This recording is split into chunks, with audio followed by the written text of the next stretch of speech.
میدونی تنها 3 کلمه ساده بین تو و ثروت و فراوانی که مدتها براش دعا کردی فاصله ایجاد کرده. 3 کلمه‌ای که وقتی به درستی شروع به استفاده از اون کنی میتونی پیش از سالها تلاش سخت برکت و ثروت و فرصت و آرامش رو به زندگیت بیاری.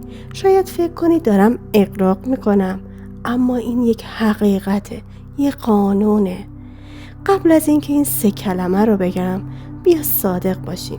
زندگی گاهی مثل بالا رفتن از یک شیب تنده. تلاش میکنی، سخت کار میکنی، افکارت رو مثبت نگه میداری، ولی صورت حسابا میاد، قسط، اجاره، درها بسته میشه و رویاها همچنان دور از دسترس قرار میگیره. میدونم که چقدر خسته کننده و فرسایشیه.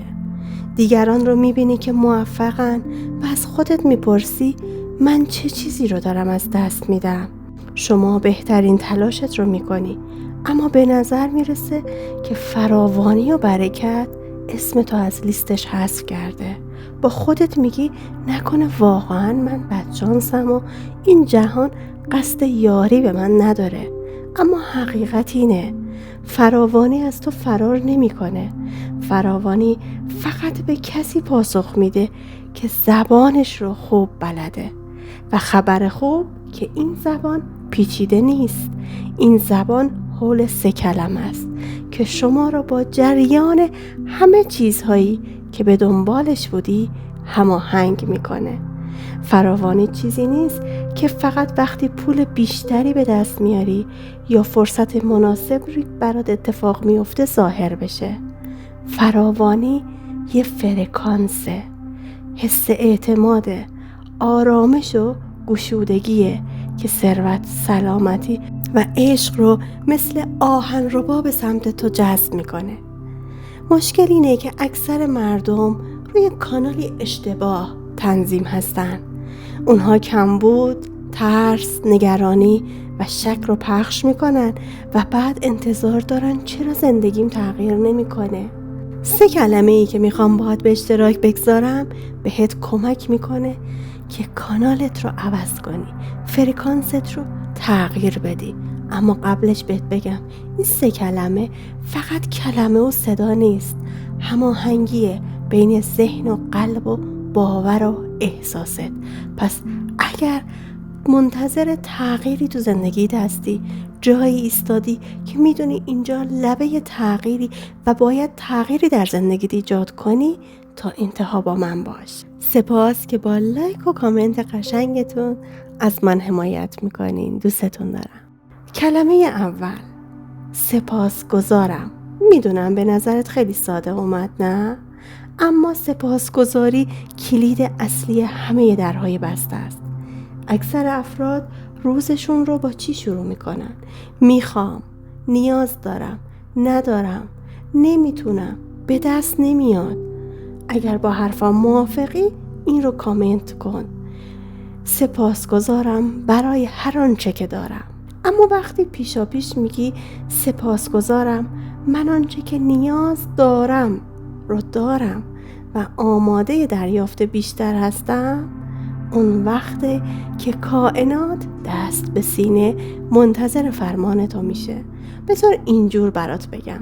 فکر کن وقتی کسی از شما صادقانه تشکر میکنه چقدر تمایل داری باز هم بهش کمک کنی. سپاسگزاری از زندگی هم همین کار را میکنه.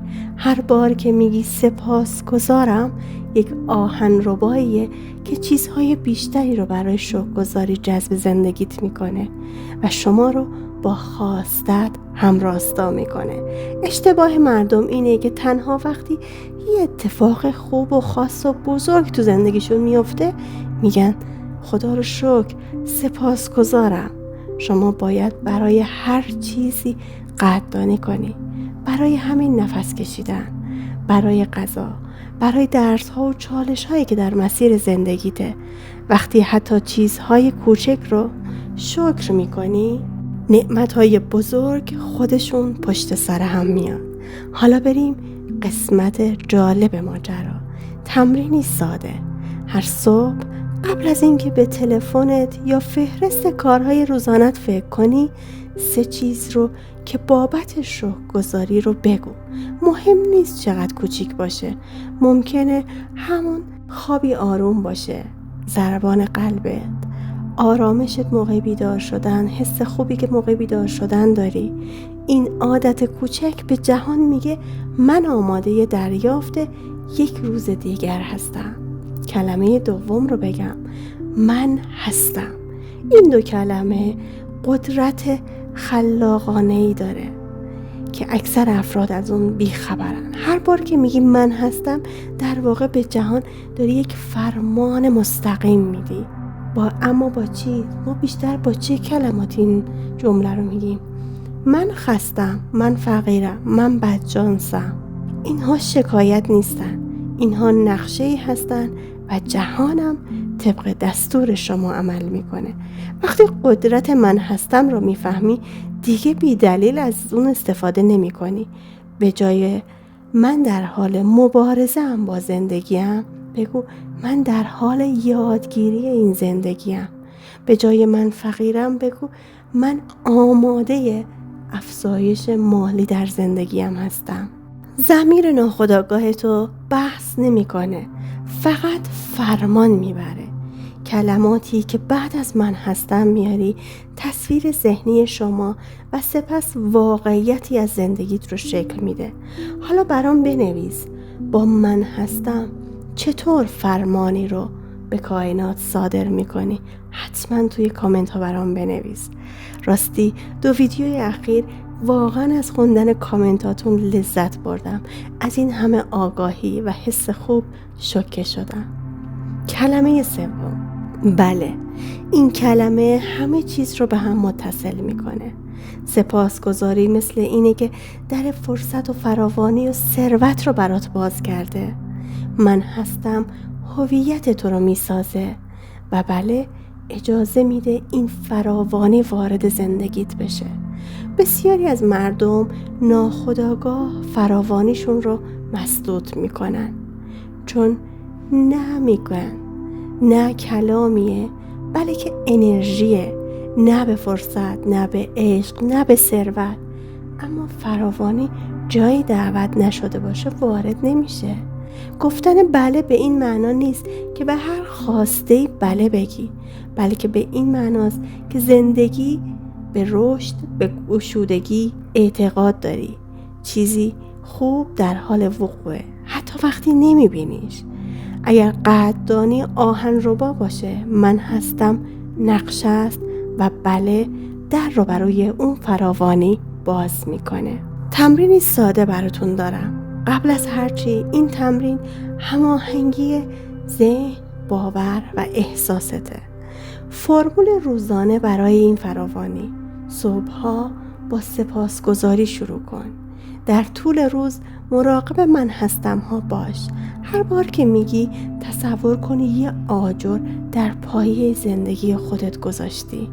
وقتی فرصت ها یا چالش ها ظاهر میشن بله رو زمزمه کن. کلمات انرژی هن.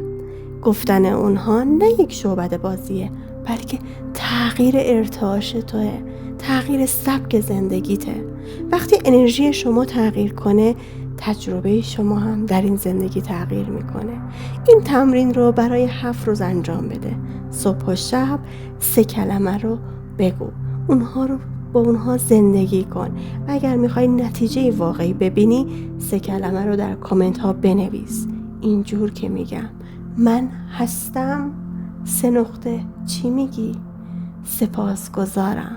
حتما تو کامنت ها بنویسید چون واقعا از دیدتون، از آگاهیتون لذت میبرم. فراوانی چیزی نیست که دنبال کنید، چیزیه که با اون هماهنگ میشید. وقتی کلمات تغییر کنه واقعیت تغییر میکنه.